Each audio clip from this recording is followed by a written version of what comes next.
Good morning बच्चों। आप लोग कैसे हैं? मुझे आशा है कि आप लोग अच्छे होंगे और इस लॉकडाउन में ऑनलाइन क्लासेज का मज़ा ले रहे होंगे। आप लोगों को ऑनलाइन क्लास से फ़ायदा भी हो रहा होगा। आप लोग समय का सदुपयोग करिए और ऑनलाइन क्लास के माध्यम से पढ़ते रहिए। ठीक है, चलिए सबसे पहले आते हैं। आज देखिए पांचवा पद्यांश है सूरदास के पद का। इससे पहले आप चार पद पढ़ चुके हैं, चार पद्यांश पढ़ चुके हैं और मुझे आशा है कि वो आपको समझ में आए होंगे। तो आज मैं आपको पांचवा पद्यांश पढ़ाने जा रहा हूँ। तो देखिए आज 12 मई है और ये पहला घंटा चल रहा है। इससे पहले आप जो चार पद्यांश पढ़े थे तो उसमें जो आपने संदर्भ लिखा था तो वही संदर्भ आपको यहाँ पर भी लिखना है। वही संदर्भ आपको यहाँ पर भी लिखना है। कैसे आपने लिखा था? आपने लिखा था कि प्रस्तुत पद हमारी पाठ्य पुस्तक के काव्यखंड के पद शीर्षक से लिया गया है और यह सूरदास द्वारा रचित सूर सागर महाकाव्य से लिया गया है। उसके बाद में दूसरी हेडिंग आप डालेंगे प्रसंग। प्रसंग में देखिए आपको बताया था कि जो पद्यांश दिया जाता है उसके भाव में, उसके सारांश में क्या चीज़ होती है उसी को प्रसंग में लिखा जाता है। तो यहाँ पर जैसा कि आप पिछले पद्यांश में आपने पढ़ा था कि श्री कृष्ण जी जिद करके गाय चराने के लिए जाने की बात करते हैं और मैया यशोदा उनको गाय चराने के लिए भेज देती हैं। लेकिन जब वो गाय चराने जाते हैं तो उसके बाद में जब वो वापस आते हैं तो वहाँ पर क्या हुआ उस चीज़ को श्री कृष्ण जी अपनी माता से बताते हैं और उन्हीं सब बातों को यहाँ पर इस पद्यांश में बताया गया है। तो इसका प्रसंग हेडिंग डालकर लिखेंगे कि प्रस्तुत पद्यांश में माता यशोदा ने श्री कृष्ण द्वारा जिद किए जाने के बाद उन्हें वन भेज दिया, लेकिन वन में ग्वाल सखाओं ने, ग्वाल दोस्तों ने उन्हें परेशान किया तथा इस पद में श्री कृष्ण घर लौटकर माता यशोदा से उनकी शिकायत करते हैं।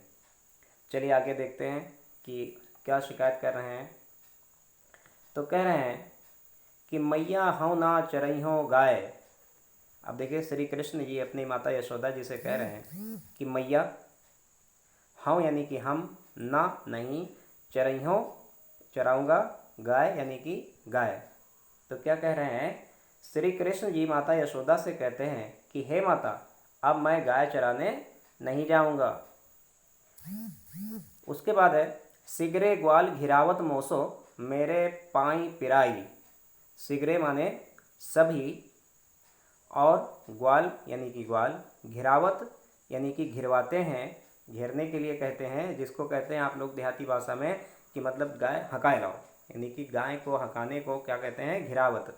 मोसो यानी कि मुझसे, मेरे यानी कि मेरे, और पाई माने पैर, और पिराई माने दुखने लगते हैं या दुखते हैं।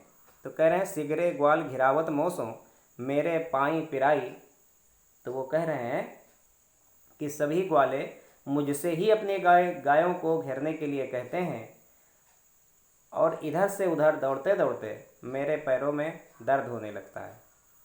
आगे कह रहे हैं कि जौ ना पतियाही पूछी बलदावही अपनी सौहों दिवाई।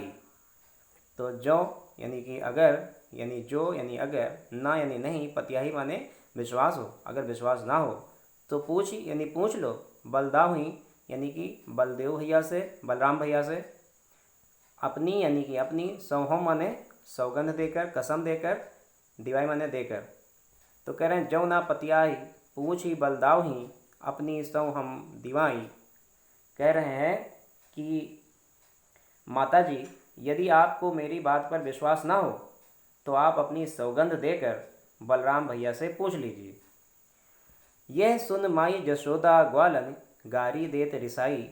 कह रहे हैं यह सुनी, यह सुनकर माई जशोदा यानी माता यशोदा जी ग्वालन यानी कि ग्वालों को, गारी देत यानी कि गाली देने लगती हैं, रिसाई माने नाराज होकर, गुस्सा होकर गाली देने लगती हैं। तो क्या हो जाएगा? यह सुन माई यशोदा ग्वालन गारी देत रिसाई। यह सुनकर माता यशोदा नाराज होकर ग्वालों को गाली देने लगती हैं। मैं पठवती अपने लड़का को आवे मन बहराई। अब माता यशोदा जी क्या कह रही हैं कि मैं यानी कि मैं पठवती यानी कि भेजती हूँ अपने लड़का को यानी अपने लड़का को, पुत्र को, आवे मन बहराई कि ताकि उसका मन बहल जाए। तो यह सुनकर माता यशोदा क्रोधित होकर ग्वालों को गाली देने लगती हैं। और आगे कि सूरदास जी कहते हैं कि माता यशोदा कहती हैं कि मैं अपने पुत्र को वन में इसलिए भेजती हूँ कि उसका मन बहल जाए। सूर श्याम मेरव अति बालक, सूरदास जी कहते हैं कि माता यशोदा यह कहती हैं कि मेरा बालक यानी मेरा कृष्ण, मेरा श्याम, अति बालक, अति माने बहुत छोटा बालक है, यानी मेरा श्याम, मेरा कृष्ण बहुत छोटा बालक है। मारत यानी कि मार डालेंगे, ताही माने उसको, रिंगाई माने रिंगवा करके, दौड़ा करके। तो माता यशोदा कहती हैं कि मेरा कृष्ण अभी बहुत छोटा है, ये ग्वाले उसे इधर उधर दौड़ा कर मार डालेंगे। एक बार व्याख्या पूरी फिर से देख लीजिए। मैया हूँ ना चरई हो गाय, श्री कृष्ण माता यशोदा से कहते हैं कि हे माता, अब मैं गाय चराने नहीं जाऊंगा। सिगरे ग्वाल घिरावत मोसों मेरे पाई पिराई, सभी ग्वाले मुझसे ही अपनी गायों को घेरने के लिए, हाँकने के लिए कहते हैं और इधर से उधर दौड़ते दौड़ते मेरे पैरों में दर्द होने लगता है, मेरे पैर दुखने लगते हैं। जौ ना पतिया ही पूछ बल दाव ही अपनी सौ हम दिवाई, कहते हैं कि हे माता, अगर आपको मेरी बात पर विश्वास न हो, अगर आपको मेरी बात पर यकीन न हो, तो आप अपनी सौगंध देकर, आप अपनी कसम दिलाकर बलराम भैया से पूछ लीजिए। यह सुन माई जसोदा ग्वालन गारी देत रिसाई, ये सुनकर माता यशोदा क्रोधित होकर ग्वालों को गाली देने लगती हैं। मैं पठौती अपने लड़का को आवे मन बहराई, यशोदा जी कहती हैं कि मैं अपने पुत्र को वन में इसलिए भेजती हूँ कि उसका मन बहल जाए। सूर श्याम मेरव अति बालक मारत ताहि रिगाई, सूरदास जी कहते हैं कि यशोदा ये कहती हैं कि मेरा कृष्ण अभी बहुत छोटा है और ये ग्वाले उसे इधर उधर दौड़ा करके मार डालेंगे। अब इसके काव्य सौंदर्य की बात करते हैं। देखिए, हर बार आपको बताते चले आ रहे हैं कि आपका, देखिए इसमें मैं आपको भाषा, शैली और रस लिखना भूल गया हूँ, तो आपको बताया दे रहा हूँ कि जैसा कि जितने भी सूरदास के पद हैं सब में आपको भाषा कौन सी लिखनी है, ब्रज भाषा लिखनी है। यहाँ पर आपको भाषा कौन सी लिखनी है, ब्रज लिखनी है, ठीक है, भाषा ब्रज लिखनी है। और शैली सब में आपको कौन सी लिखनी है, मुक्तक शैली लिखनी है। शैली आपको कौन सी लिखनी है, मुक्तक शैली लिखनी है। और रस, देखिए रस आपको बताया था, तो यहाँ पर भी कौन सा रस है, वात्सल्य रस है। कौन सा रस है, वात्सल्य रस है, वात्सल्य।